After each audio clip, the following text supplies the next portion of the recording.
Good morning, good afternoon, good evening, and welcome to the latest issue of the ESG Show. If my maths doesn't fail me, I think we're on episode 15 now. And today we're talking about improving workplace culture. And on the topic of improving workplace culture, I want to tell you about a survey carried out by Gallup. US employee engagement needs a rebound in 2023, says Gallup. And they're finding employee engagement in the US saw its first annual decline in a decade. And that graph there shows you the fall in engagement and also an increase in people who feel actively disengaged. The number of people actively disengaged is at the highest level since 2005. I'm not quite sure what happened in 2005, but there you have it. And the engagement elements that declined the most were clarity of expectations, connection to the mission or purpose of a company, opportunities to learn and grow, opportunities to do what employees do best, and feeling cared about at work. Also, both younger workers and women experience a larger decline than the average relative to older workers in the case of younger women and in the case of women relative to men. Gallup said the largest decline in employee engagement was amongst those in remote-ready jobs who are currently working fully on site. This group saw a decline of 5 points in engagement, increase of 7 points in active disengagement. It's worth noting, said Gallup, that exclusively remote employees saw an increase of 4 points in quiet quitting, aka not engaged in their workplace. So those are the findings from Gallup. And on the show today to talk to us about improving workplace culture, we've got three great guests. And first of all, I'd like to introduce Lisa. Hello, Lisa. How are you today? I am great, Michael. Thank you. So excited to be here. Well, welcome. You're very welcome. Delighted to have you. So Lisa believes in the art of possibility and has a passion for improving the world of work. She has a holistic outlook on work. When work is better, our world is better. Well, I don't think I could disagree with that. Lisa has an MSc in Organisation plus Management from Antioch University and holds certificates in mediation, facilitation, interior design, and is a circular economy specialist. Lisa's first book, Work Better, Save the Planet, is a guide for building employee engagement and inclusivity while positively impacting climate change. So Lisa, tell us a little bit about your book. Absolutely, be delighted to. So my book is written with three basic facts in mind to start with. First, just as you shared, employees are disengaged with their work and they have been for decades. So Gallup has been reporting on this for many years and it's barely changed. It's just terrible, abysmal. We spend one life, most of it working, and people are so unhappy. Second, before the pandemic, offices were really inefficient. There was underutilized and empty workspaces 40 to 60% of the time. So spaces were already empty before the pandemic. And finally, we are struggling with climate change, which is what your show is all about. And how we work and the workplace have a direct impact on our environment. So what I did with my book is I took the opportunity that the pandemic gave us with flexible working to solve for these three issues. And I share a framework for leaders to rethink the purpose of the office and intentionally include employees to improve engagement, build community, and transform culture. So the book's filled with pragmatic examples that can be practiced immediately, as well as 7 client case studies that demonstrate how the framework was applied and the resulting benefits. Thank you, Lisa. That sounds very interesting. I see that we're being joined by guests from all over the world. Right now, I'm seeing that Francis Wade, who's been a guest on the show before, is joining us from Jamaica. We've got another previous guest on the show from Poland, and I'm looking now at someone from Manila, New York City, another previous guest on the show, and also pretty sure Bangladesh, and I think I saw some from India as well. So whereabouts in the world are you from at this moment in time, Lisa? I am in the northeast part of the United States in Portland, Maine. So it's on the East Coast, about 2 hours north of Boston and 6 hours east of New York City. Well, thank you very much. Great that we're speaking to the whole world, I think. Anyway, so Lisa is going to be introducing our next guest, which is Brad, who should magically appear on the screen any second. Yay. All right, Brad. Good morning. Hi, Lisa. Hey, Michael. Hi. Good morning. So Brad is a global sustainability consultant, and he guides clients in sustainable and regenerative change, offering expertise in strategy, coaching, leadership, learning design, and engagement. And through his company, Seed Strategies, he transforms sustainability strategies into reality by cultivating leaders and teams for personal and organizational success. And Brad created and teaches an 8-week live virtual course called Regenerative Change Navigation to give change makers the tools to transition their organizations to a sustainable and regenerative future. I love that. I am so excited about this course, Brad. Can you tell us a little bit more about it? Yeah, thanks so much, Lisa. It's great to see you. The course has gone exceedingly well. My partner and I, a woman named Cynthia Scott, who's also a sustainability practitioner and consultant and has years of experience in change management. She and I attended this year-long journey with the Regenerative Leadership Academy with Laura Storm, who's the co-author of Regenerative Leadership. And we found at the end, it was quite a transformational experience for us, but we were left with the question of kind of, what do we do with all this? So we created this course. It's met once per week for 8 weeks for 90 minutes. And basically, we did it with the intention of helping change leaders who were increasingly burnt out and frustrated in this increasingly VUCA world, wondering how their efforts are actually helping change, both at the workplace and in the communities. We wanted to help simplify this message of regeneration and sustainability to embody the practice of it more deeply, and also to give them the operational tools to help them and their organizations navigate change. And it was great. We had people from all over the world, business people, ecologists, permaculture experts, HR practitioners, even a couple CEOs showed up. And nice. Yeah, great. Oh man, I've got to just say, Brad and I happen to be in the same part of the world, and we met through his exciting work. And I've learned so much from you, Brad, about regeneration, regenerative thinking. You constantly add new words to my vocabulary through your work. So I'm just so happy that we're able to have this conversation today. Thanks, Lisa. It's great to be here. And I think Michael's going to introduce Joan now. Hi there, I'm back, and joining me now is Joan. Hello, Joan. How are you? Hi, Michael. I'm great. Thanks for having me. It's good to be here today. It's our pleasure. Joan Parsons now, I'm hoping I'm going to say this correctly.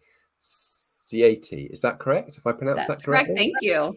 How about that? Left her 30-year practice at a national law firm to launch Winslow Workplace Advisors, where she now helps firms foster connection, increase engagement, and advance professional development, anchoring her work in ESG and expanding the ESG discussion to include more and more stakeholders.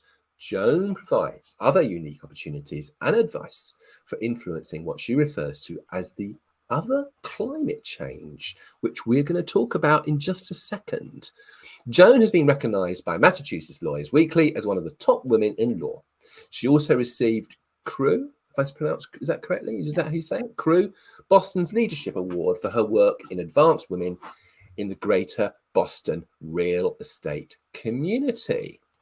So Joan, so we're talking about workplace culture today, and you also talk about workplace climate. Can you give us your perspective on these concepts? What are the interchangeable terms? What is workplace climate? Sure. So climate and culture are related, but they're not the same. let's take culture first. So culture is shared norms based on underlying core values. It's macro. This is how we do things here. And it's developed over a long period of time. It also takes a long time to change.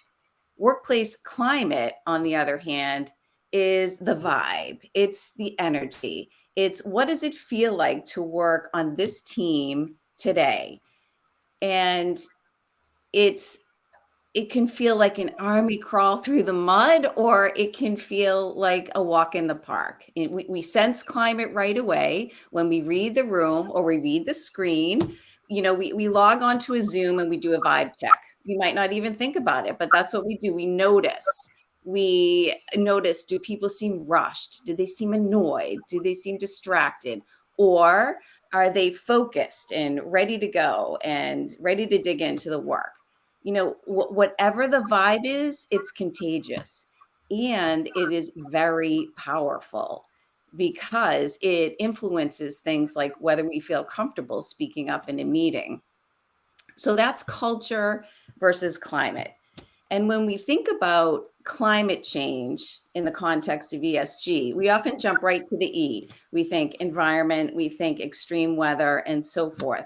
But it's important to also remember the other climate change, this workplace climate that we're talking about, that is under the S. And here's something really awesome about workplace climate change. Anyone can make it happen, and it can happen very quickly, unlike culture change. So our tone, our words, what we prioritize, all of these factors influence workplace climate. And the small changes we can make on a daily basis can really add up to move the needle, including on culture. Thank you very much for that, Joan. So I think that the climate amongst our speakers today is just right. And I'm certainly ready to dig in. I think we all are. And we're just going to take one news story today. And I think, Brad, it was you in particular who thought this was especially interesting. How the myth of human exceptionalism cut us off from nature. Okay, so what's all this about? Right. Yeah, thanks. It's interesting.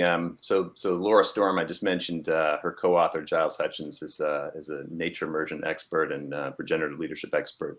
And I like how he put it. He wrote a book called The Illusion of Separation, and said it's a crisis of conscience that's evolved over at least a few hundred years, if not several thousand years, in development that was really actually necessary and helpful to get us to where we are today, but also defined our worldview in many ways that have separated us from not only nature, but actually also with each other and even with ourselves. And so today's crisis is not just a crisis of climate change and ecological disaster, as we keep reading in the news, but it's actually a crisis of connection. So we need to redefine ourselves as highly interdependent, highly interrelated human beings. It's a relational world. That's the new paradigm we need to create. New old paradigm. It's already happening in Indigenous communities and okay. All right. Thanks for that. So Lisa and Joan, are you feeling exceptional today, or do you? I mean, what are your thoughts about this? Well, the author of this essay that you just shared, she also wrote Braiding Sweetgrass, and definitely comes from Indigenous community and philosophy. And what is so awesome about her perspective and what Brad was just talking about is what she's talking about is that humans, we put ourselves at the top of the pyramid. And the fact is we're all related beings. We're all interwoven beings. So to think that I am more than a beast out in the woods so that I may, it's a cycle of life. We rely on so many others to have water and air to breathe. So what I think is so timely about her essay is she talks about the need for connectedness. And that's what Joan also was talking about with the loneliness epidemic, the US Surgeon General, which I know we're going to talk about as well. man, we are starving for connection, and we need people to people connection, but we also need people to nature connection.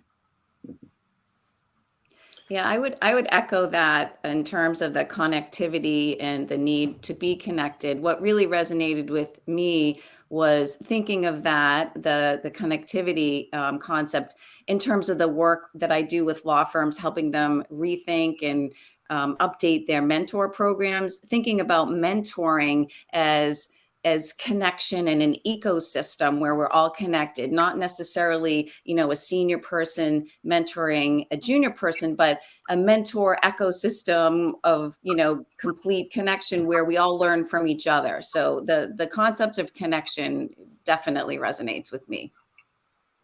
Yeah. We're fascinating. Sorry. Well, I was just going to say, we're social human beings, and we've created this reality around us. The infrastructure we've created, Lisa's world of infrastructure, has now shaped the way that we think as well, and in our economy and our finance. And this idea of sort of waking up in the morning and saying, what can I accomplish today? How am I going to climb the ladder? How am I going to improve my life?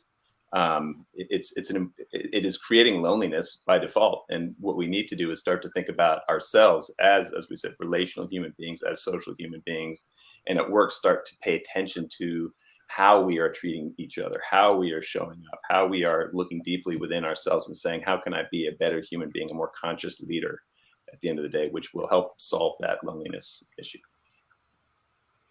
Yeah, I think that it kind of defines who we are as a species, doesn't it? We are a social species. Are any of you familiar with the Dunbar number? Have any of you heard? So the Dunbar was a concept introduced by an anthropologist called Robin Dunbar, and he reckons the natural size of a community is 148. 148 is the amount of people we can have meaningful interaction with at any one stage in our life. And he's a great advocate of this idea that we evolved as a social species. We developed language really as a way of cementing relationships with each other.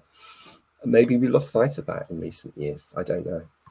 Because it also ties into remote working as well, which we'll be talking about shortly.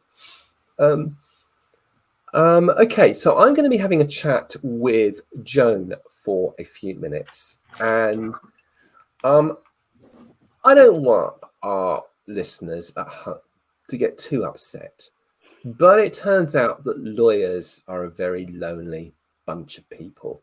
So, let's all shed a few tears for some lawyers at this point. So, Joan, what's this about? The ESG and lawyer loneliness. What are you coming at here? Well, I'd like to start out by pointing out that it's not all gloom and doom and loneliness in the practice of law. There are many things about the practice of law that are positive and rewarding. So, I wouldn't have stayed with the practice for 30 years if that wasn't the case. But that said, we all face challenges in today's workplace. It's not something unique to lawyers. But when it comes to loneliness, lawyers are, according to research, really at the top of the list. So there's research that backs this up. NORC at the University of Chicago surveyed lawyers in Massachusetts, which is where I practiced, and their 2023 findings state that 77% of Massachusetts lawyers reported burnout from their work, and almost 50% considered leaving or left their legal employers or the legal profession entirely due to burnout or stress in the last 3 years. So, these are big numbers. It's a big problem. That is fascinating. So I've got a lovely typo here in front of me. I've got the question, are lawyers lovely? Well, we know that lawyers are lovely. Yes, I'm sure they're lovely. But should we be? But are they lonely? Well, you've answered that. Should we be feeling sad on their behalf, do you think? No, I think that this goes back to what we can do to improve workplace culture and workplace climate. And that's what we're here to talk about today. So I don't think we'll shed a tear. I think we'll just dig in and start helping. Oh, that's good news. Well, that's useful because I've got a box of tissues to hand, so I don't need to use them. What about what is it about working in law, do you think, that causes this? What is it about the practice of law that causes loneliness? Well, it's really, I think, the nature of the job and the fact that the job often becomes our identity, which is really the driver here. People come to lawyers for help. They come to us with high stakes challenges, and they are looking to us to provide solutions, often very quickly. And we feel pressure to do that work while appearing confident and calm the whole time, even if that's not our reality, because that's what people expect or want, or at least that's what we think they expect or want, both inside and outside our organization.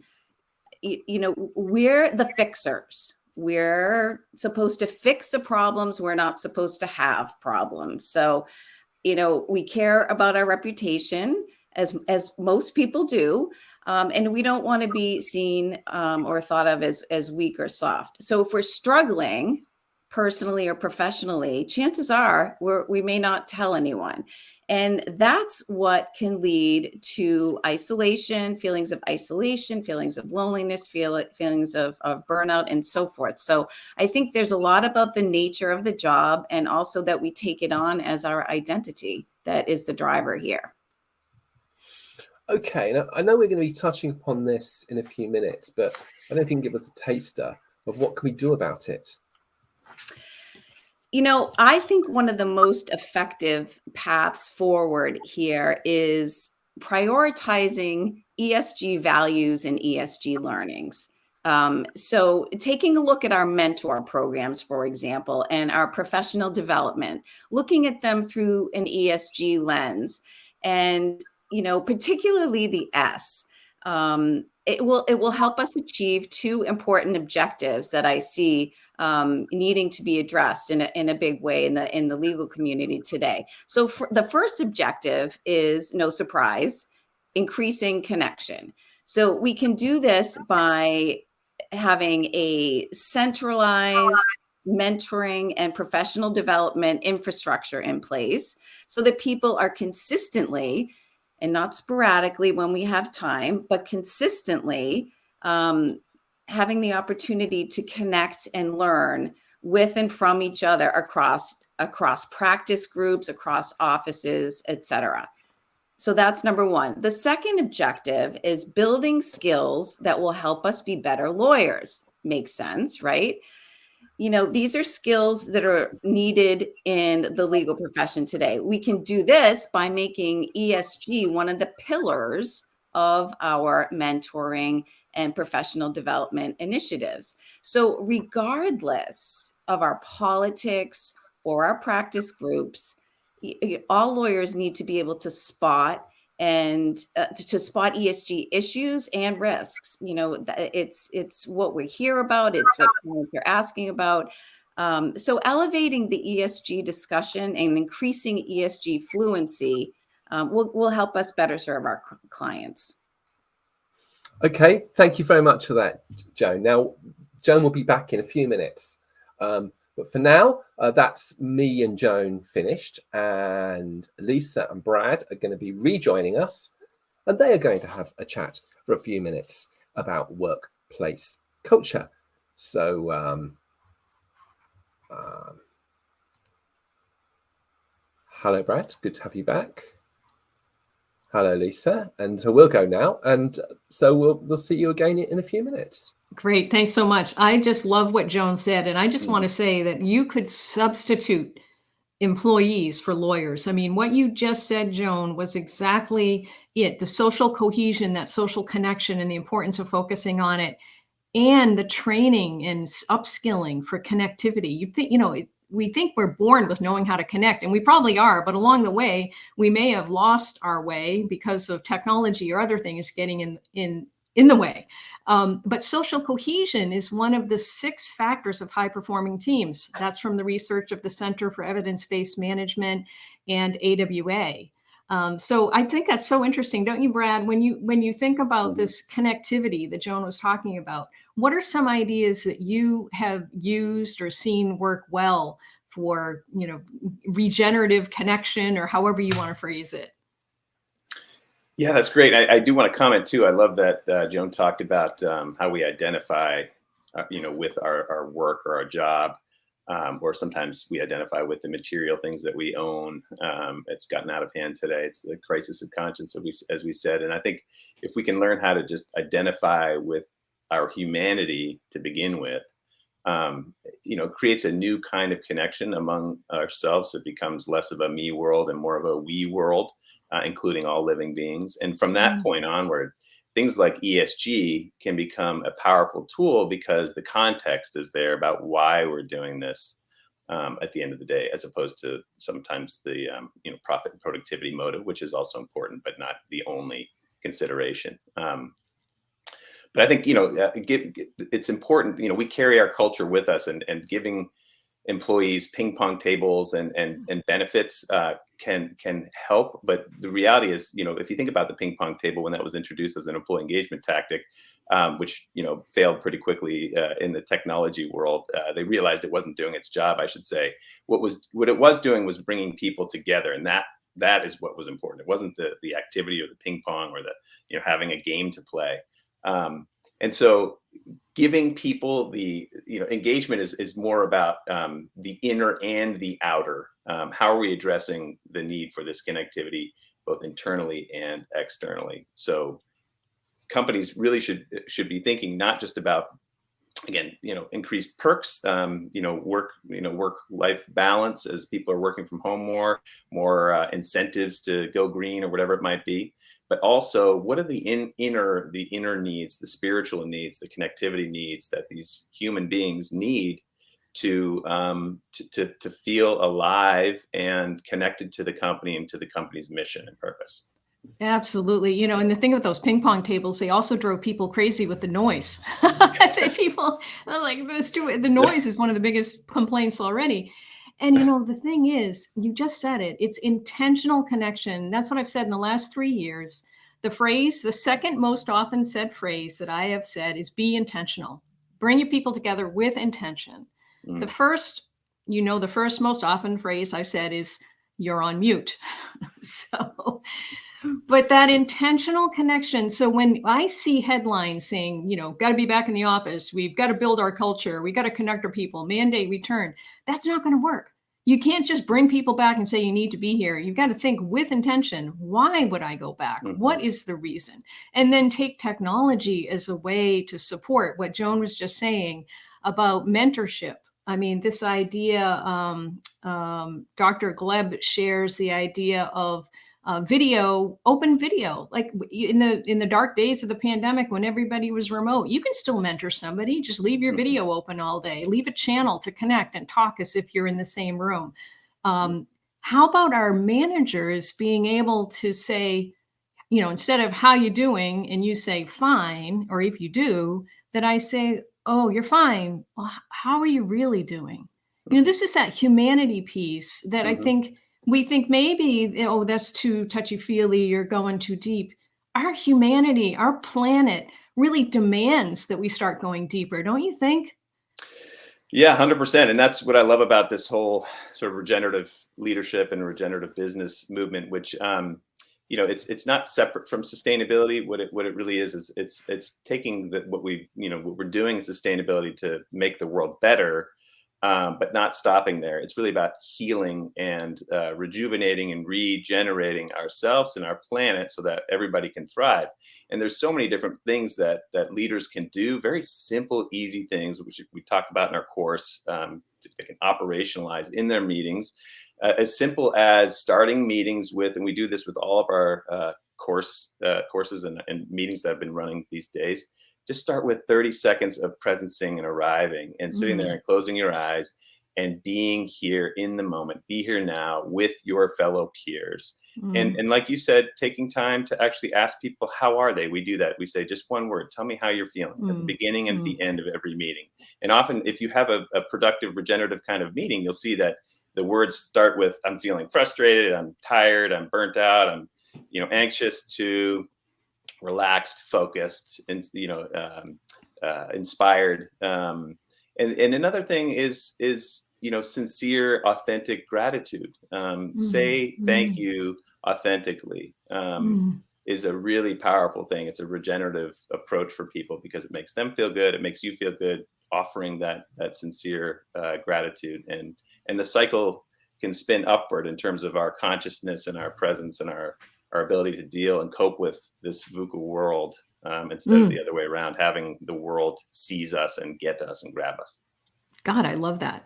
I mean, just hearing you say those words, I could feel myself lift. That is just freaking awesome. It is. And I do want to say, we're talking about all these generations in the workplace, and there are people that came in a whole different way, especially attorneys, right? And they think, oh, well, you got to experience the mentoring the way I experienced it. Here's the reality. And I'll share this from actually Kevin Hancock's book, The Seventh Power, which I just finished. Remember the elephants and Barnum and Bailey circus and the whole thing about the elephants? That was that was a big deal back in the day, right? But then they realized, no, today, the way things are, we can't have elephants performing in the circus. And so they ended it. And that's, I think, an opportunity for us to say, what is it that's not serving us well anymore that we need to let go of? And what can we add in that may be different, or simply let go and not add, right? Because there's too much adding. We just got to let go. There's this addiction to growth. In our economy, our business, our lives have become just unmanageable in that way, because we have this inner need to not only, again, strive independently as an individual and succeed, but also to, have something, continuing to have things to show, to prove for, what was our day worth at the end of the day, as opposed to living in life. And so, this need to slow down and let go is a very regenerative way of being, because it mimics the seasons. If we think about it, for those of you that live in, 4 seasons, summer or spring and summer are just 2 of the 4 seasons. And those are the growth periods in nature. In the fall, nature lets go. It drops its leaves on purpose so that it can retain its energy and go into the roots to sustain itself through the winter and have the energy to grow again in the next spring. So we all need to take time to let go and to winter and slow down. And that happened unintentionally with the pandemic, but was one of the positive results, I think, that came out of it. Beautiful, beautiful. Thanks, Brad. And I know we've got Michael back with us. Hi. Thanks, there. Lisa. I'll be a sincere thank you for that conversation. So far, we've had one comment through from Simi Diskin, and it was relating to the news item we discussed earlier. Connection to nature first breeds. Oh, here we are. Connection to nature first breeds a more connected humanity. With the urgency of global warming, we owe this first. We hone this through the practice of considerate choosing for the planet first. Great panel. I won't read the stuff congratulating us. Thank you for that. Okay, thank you for that comment. I think we're going to move into our group conversation now. If you have any questions, we'll try to answer them during the course of the show. If we run out of time, we'll do a recorded session afterwards. So if you've got any questions, please fire away. But now we're going to be turning to our conversation with all of us, and we're going to start off with a reference to a recent article in the Washington Post. The article says, if you want employees to return to the office, then give them their own office. I didn't quite understand that, but it seems to me it's a good way of starting this discussion about remote working and work culture. Any thoughts about that? I know, Lisa, you and I chatted about it on the phone the other day. Yeah, when I saw this and read through it, I couldn't refrain myself, of course, from commenting, because what this is saying is that, hey, you want everybody back in the office, then everybody wants their own private office, their own place to shut a door. And the fact is, it's true. From the work of Cal Newport, who wrote Deep Work, he writes about distractions. He also wrote Minimal Distraction, I just got the wrong name. But anyway, we all need places where we can focus. And that's what people found in the pandemic. They could be, those that had those spaces, they could be in their house and maybe shut out the world and be able to focus and do their work. So that's important. But simply saying, oh, come on back, and instead of cubicles, everybody has a private office, just go into your own little private office, shut the door. It's like, why? To what end? To what end? Stay home, save the transportation, the commuting time, make that time better for your own family connections, your personal health, however you choose to use it, and do it, and figure out how to connect in other ways. I just reached out yesterday, and I heard back this morning from a client who for 13 years in a row, his company has been on the Inc. 5000 fastest growing company, incredibly successful company and organization. And I said, hey, how are things going? And he said they had moved into new space in 2016, 2017. He said, our office is now more like a conference center because we have embraced flexible working. They have really high engagement, happy people. They've embraced flexible working, and they use their workspace in a much different way than they did when they first created it. So the opportunity is not say everybody get back together and have your own private space. You're going to be even more lonely. You're even more lonely when you're in your own little cube world. So yeah, I've got a lot to say about that one. Yeah. How you design your space shapes us, right? I mean, it's interesting, to have that and to ask yourself, is productivity and efficiency and, lone wolf kind of working really the objective, or is that the connectivity we talked about and helping get rid of loneliness and social cohesion? If those are your objectives, then design your workspaces around that. Yeah, I agree. And I would add that flexibility is really the key. And, it might, for some people, it might be one thing, and for some people, it might be another. But the key is to try to figure out what does incent us. Is it having some time in an office that's nice and quiet? Is it having most of the time at a collaboration table type of atmosphere? It's a question. It's not a mandate, because we all have different preferences, and we're trying to build connection. We're trying to understand each other and each other's motives. So if we're trying to motivate and incent people to come back to the office in person, then we really need to dig deep into, what are the incentives for different people, and are they feasible to address? And Joan, I'm sorry, Michael, I want to add one thing to that, Joan, because you're spot on. Two other key things. Remember that how many people were left out of working. So there's been gratefully much more attention on neurodiversity and designing to be neurodiverse inclusive, because many people struggled in the workplace because of invisible disabilities, on the spectrum, ADHD, all these other things. And remember this one, 50% of LGBTQ plus people, even today in 2023, stay closeted at work. The work and Black men, in the study from 538, Black men were half as likely as white men as to want to be in the office. There was so much wrong with the workplace before the pandemic, and so this is our opportunity in the tragedy of the pandemic. Is the opportunity to rethink what does work in the workplace do and what's it for. Yeah, thank you, Lisa, for pointing out those statistics. They're staggering. I completely agree with you wholeheartedly about all of this. In fact, I get quite upset when I read comments from politicians and some business leaders wanting everyone to go back to the office. I think remote working has been an incredibly liberating experience for workers throughout the world. I mean, not so long ago, I was working in London. I was editing a magazine. I was spending 2 hours traveling in, 2 hours traveling back. It was 4 hours a day traveling. And it cost a fortune as well. It's a nightmare. Okay, but it's also Yeah, I just want to add too. I think I think remote working has all those benefits, including, as Lisa said, saving on waste of carbon and all that kind of stuff, getting back in time, getting back and forth to work.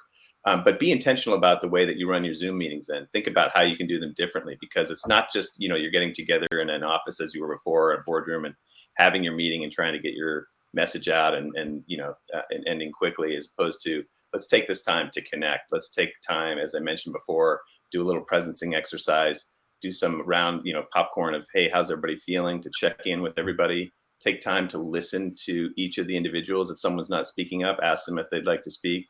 Sometimes people are quiet and they just don't have the opportunity in a Zoom situation. So change the way that you hold your meetings. Changing the way can be really effective. Brad, I love those ideas. Thank you.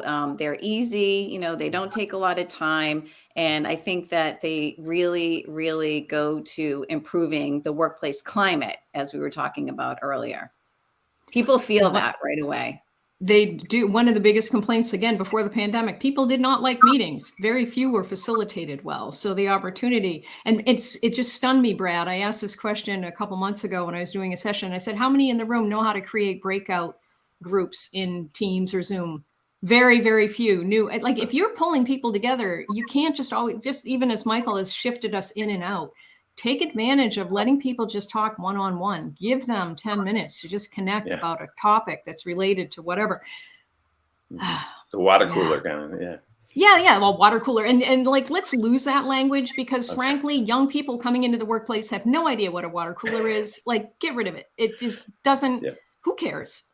I think also that it's remote working. It's if you decided that you don't like the concept, then you're not going to let it work. And I think it's a case of employees need to find ways to make it work. And I think there's a Darwinian effect here, because if you've got two organizations and they've got a very similar product, one has found a way to make remote working work, the other one hasn't. The one that's found a way to make remote working work will have lower overheads. Therefore, it would be an advantage. And ultimately, when you've got two companies with similar products, the one with the lower overheads will win. So I think it would be a Darwinian effect. Now, hybrid working, of course, coming into the office once a week, maybe twice a week, that's fine. Of course, you need a degree of human interaction, but I don't get this why there's this massive backlash against it. Human interaction, though, is so important. I think there's ways to solve that too by, hyper local sort of meetings as well. If you have people that live around you in a community or your next community over, finding ways to get together for meetings, in a 5-minute drive as opposed to an hour and a half into the city in traffic, so that you do have that connection, because there is something energetically about people actually being together that we just can't get through this two-dimensional space of Zoom. And I think I would add, thanks, Brad. I agree with that. And I would add that let's be open to trying new things. There isn't the answer. Okay. I mean, I think one thing we've learned is that there's not a new normal. There's just the next normal. Speaking of Darwin, right? We continue to evolve. This whole scenario, it continues to evolve, and it will. We're not going to just fix it and be done. We have to keep iterating. We have to keep, trying to figure it out. And these are some great ideas to try to be open to. Let's try it. Yeah, Joan, I love that. What do we have to lose? And I think one other thing I'd say is stop reading the headlines. Leaders, just stop reading the headlines and just start listening to your people. Have conversations with your own people. You've got smart people. You hired the best. Listen to what they have to say. They've got excellent ideas on how they can build their engagement and connection with each other. Those headlines want to polarize us. They're looking to divide. We know that. It's not what the world needs right now. We definitely need to be coming together, finding a way forward, keeping an open mind. I love that perspective, Joan. Yeah, just really quick. So too, from a regenerative perspective, one of the guiding principles that Giles Hutchins and Laura Storm write about, they have 7 guiding principles of living systems. And one of them is sensing and responding. And, in this hierarchical world, top down sort of command and control, we often, disregard the individual voice and creativity. It stifles innovation. It's time to start listening to people and allowing for the people, especially in a global or, large national organization, there are people throughout the world and country that can sense and respond. We have the natural innate ability to do this. It's built into our DNA. It's built into every living being, that we can sense the world around us and respond to it. And so the creativity of saying, what does this mean? What can we come up with ideas for this situation here that may not be able to be replicated like a McDonald's fashion across the organization, but will be very, very effective here in this local situation and context. Start paying attention to that stuff. It's the world of agile, really. Okay, there's another point I think as well, because we're aging. The world is getting older, or the developed world is getting older, which means there's going to be ever increasing labor shortages over the next few decades. Really, is a problem that's going to be with us for my lifetime and probably lifetime of my children because of demographics. So Lisa, is it can help acquiring staff, can't it? Remote working. Well, absolutely. And so I'm grateful to some local folks that have educated me so well about invisible disabilities. And I had mentioned that our own very rural state of Maine has a workforce shortage, as so many do. That workforce shortage could be solved if we employed the 72,000 work-ready people who are identified as disabled, one disability or another. The barriers to these folks being employed are not physical barriers. They're mental barriers of leadership and HR, thinking of what these people can and cannot do. We are born to contribute.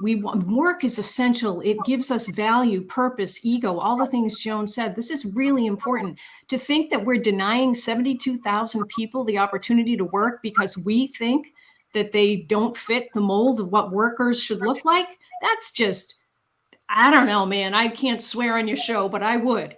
And so here, this is what remote work is given, the opportunity for people that maybe are struggling with different abilities or disabilities to be able to contribute.